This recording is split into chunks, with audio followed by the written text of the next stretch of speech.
Okay then, John, let's talk through this debrief. So there's 10 driving faults there, 2 of which, well, there's 10 faults plus 2 serious faults there. Yeah.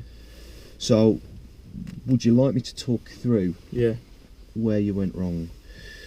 First of all, is there any areas that you're aware of? Roundabouts. Roundabouts, yeah. So there's a bit of hesitation going on at the roundabouts. On the drive to Sykes, we've for purposes of the camera, we've driven somewhere, and we're safe away from the test centre so that we're not disrupting. And we've had a look at the same roundabout. It's the roundabout that leads to Acorn Way from, as if you're coming up Rains Way. So we went straight on, didn't we? Yeah. And what did you do with your lane positioning? Went the wrong lane. Or what didn't you? Yeah, so it starts off right-hand lane, and then the right spirals to the middle. Well, it doesn't spiral at that point, it just opens up, and then you as the lead car have a choice of which one you take of the two. You took the correct one, but then when you drove forward, then you now know what you didn't do, because we've just looked at it off camera. What are you meant to do at that roundabout then? I'm staying the left-hand lane. I wouldn't say stay in there, because you weren't in there to begin with, but you're going to drive straight forward into the left, have a check over your left shoulder as you're doing it. Do you remember why that is?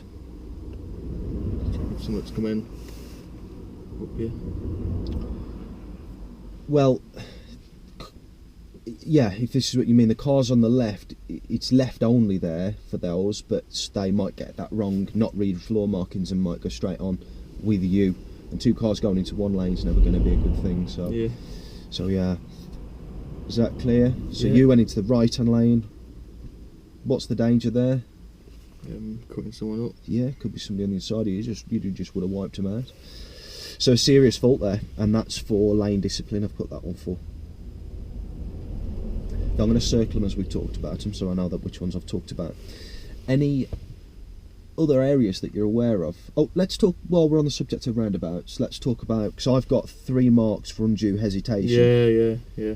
And 2 of them was roundabouts, and 1 of them was a junction. But the one where I've marked it for undue hesitation, kind of, you might approach it like a roundabout because of the fact it was open. It was as it was coming through Bredsall, we turned left, and there was a car reasonably close behind there, and it was clear as day to the right. It was really open, visibility was great, but we still stopped, handbrake on, and then had a look. But really, what would have been better on such an open junction? Just taking your time, I suppose. Well, yeah, we've got to slow down, because we've got a bit of turning to do when we come out the road, and we want to have a good look. We want to, we don't want to be chancing it and risking it, but because visibility was so good so far back, you could have got into second gear, clutch up, because early on you'd be looking and you'd see out your peripheral. There's no hedges, there's no fences, there's no bushes or whatever that's blocking my view. So I'm going to start, oh, actually, this is a second gear jobby, this is. So that's what you should have done earlier. And you could have literally just followed because the road is almost, there's the road you've come out of, but the road that you want to go on bends round in front of you, so it's very, very visible. Skip back to it when you watch this back, and you'll see. So basically, the danger there is the car behind would not expected you to stop there, and they got really close. So therefore, a driver error there. Does that make sense? Yeah. It's the same thing with your roundabouts, which is why we generally stop in and going into first gear. You're not getting into a lower gear early enough and getting the clutch up. How many car lengths, when we covered roundabouts, and just I've not really noticed it before today, so I don't know whether it's to do with the mock test or what. How many car lengths that you're doing this? How many car lengths would you be selecting second or third and clutch up? Is it 2? Roughly 2. If it's third gear, you're going to be going a bit quicker, so I'd probably suggest 3 car lengths back. This is just a rough guide, it's not set in stone, but it can be something that can help you. Yeah, and it's going to give you that window of opportunity to look, isn't it? Look sort of forwards and right, and make your mind up. What are roundabouts designed to do?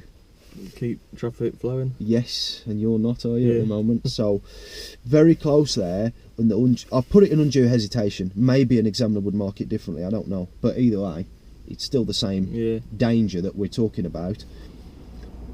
That nearly accumulated into 4 then and could become a serious fault there. So just the 3 there for today. So we're going to go off and work on that now, I think. Work on your roundabout approaches. Is that okay? Yeah. So there's that covered. Those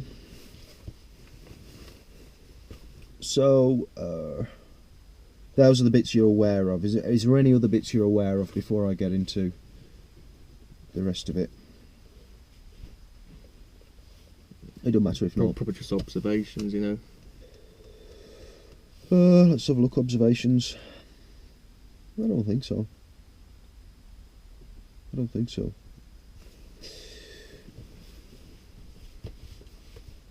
Positioning, normal driving. So when we was coming down, I forget which road it was now. I think it might have been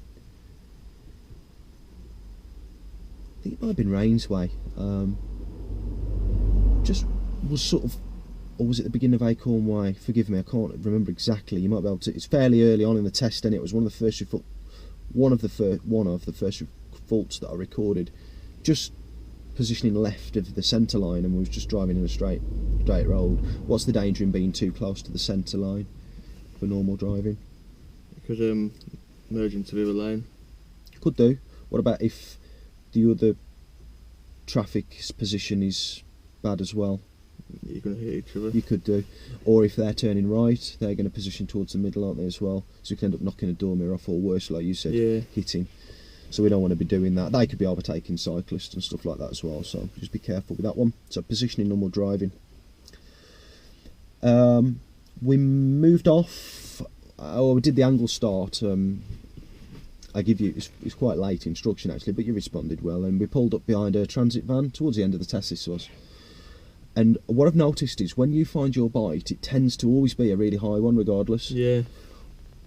I want you to think more about the gradient that you're dealing with, and I mean, for a start, you know, if you're not on a slope, you're not going to roll back anyway. So all you need is you might be just before the bite, but basically when you release handbrake, you are ready to go, and there's not a time gap in between.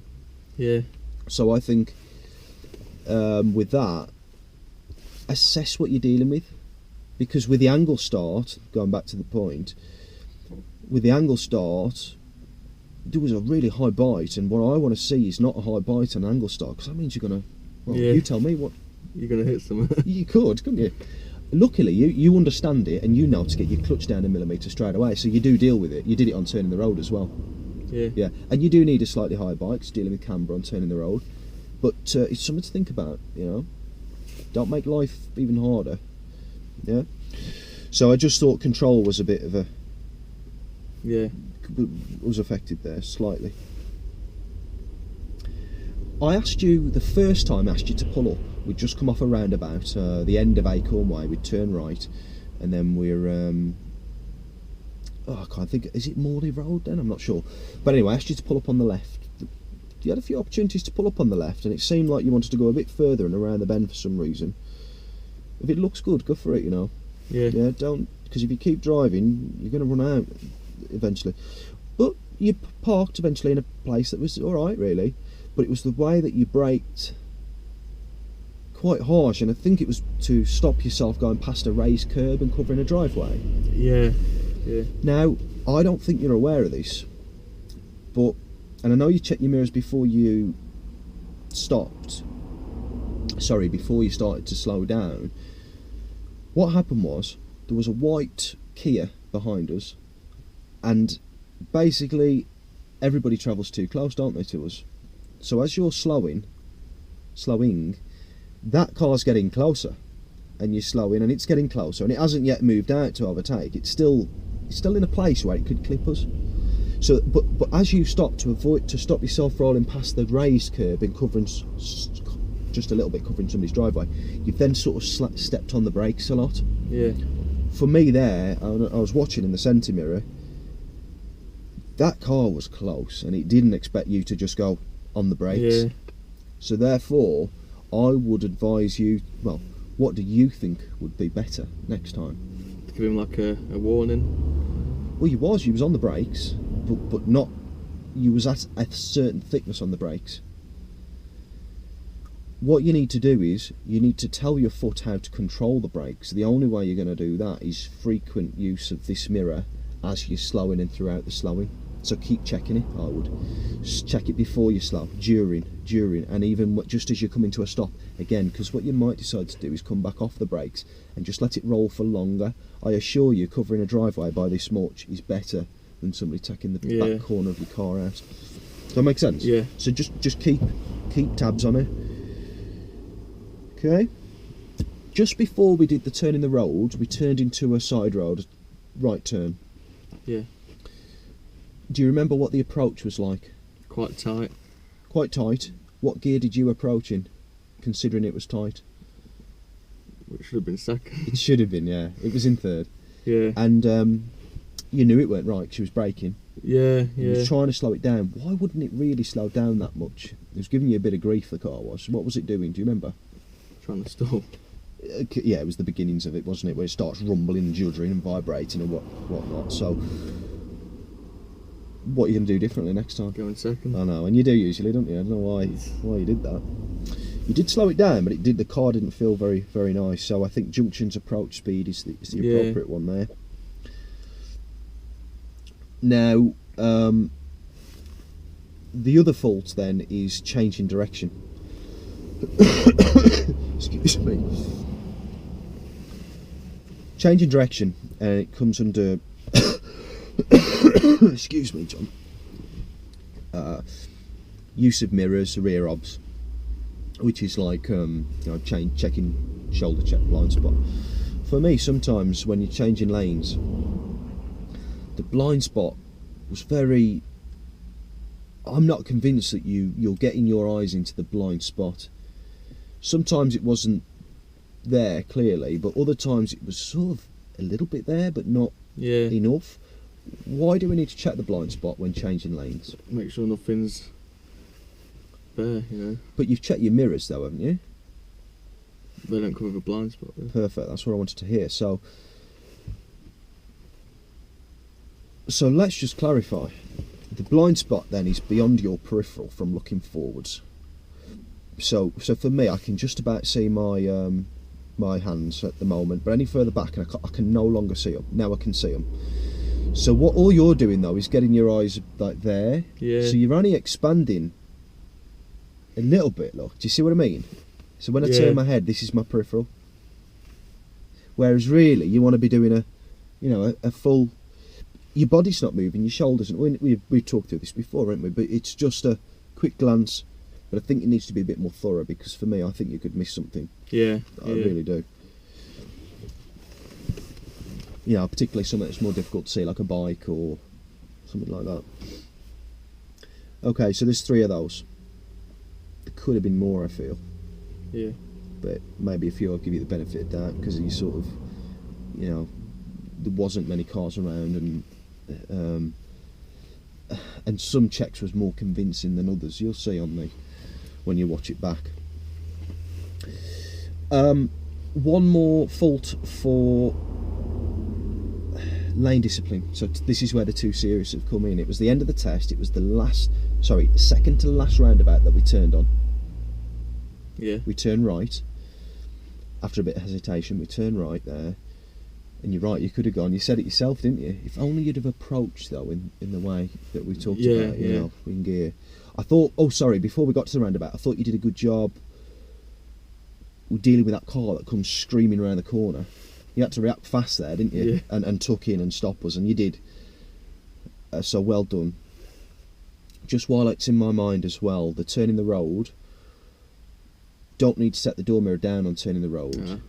It's all just, and you was doing this as well, looking over the right, you know, when you lean over the right shoulder and look over in that corner, the curb should run into the corner, corner of the door. Anyway, going off track slightly. When you turned right at that second to last roundabout, before the test finished, you went from right lane to middle. as you come into the new road, because there's 3 lanes in the new road. Do you remember? Yeah. What's the danger there? Hitting something. Yeah. Confusing people. Do the mirrors show round bends? Not really, no. They're showing straight lines, don't they? For that reason, I think you're much safer to change lanes once you've come off the roundabout. Plus the fact, because you've been turning at quite a tight angle coming round the roundabout, you've been fairly slow, haven't you, as you come round. A car could be, there was a black Range Rover, I think it was Land Rover, same thing, aren't they? Coming across. I reckon we at least cause that to ease off the gas, if not brake there, because they're going to speed up, aren't they, as they're coming across the roundabout and off the roundabout, whereas you're still steering, so you're just a bit slower still, and then you've changed. Now if you can change like that, but you need to check thoroughly, really, you know, mirror, blind spot, and maybe a double blind spot, or just to make sure, because it's such a tight space. Yeah. For me there, I thought that, and you'll see me react. I need to make, because I don't know, so I have to make sure it's safe for you to just continue what you're doing without me grabbing the steering wheel or something, and then, you know, it wouldn't be a serious fault, it'd be a dangerous fault in that case. But does that make sense? Yeah. So that's all the faults talked about. Do you feel that from our discussion that you're able to put these right going forwards? So as a plan, I think first of all, let's look at roundabouts approaching, and then we'll look at at the same time we'll look at roundabouts coming off, you know, and staying in lane and stuff like that. But yeah, that's it really. So any questions? I'm good. Yeah. Cool. Let's have a look at it then. Let's see what we can do.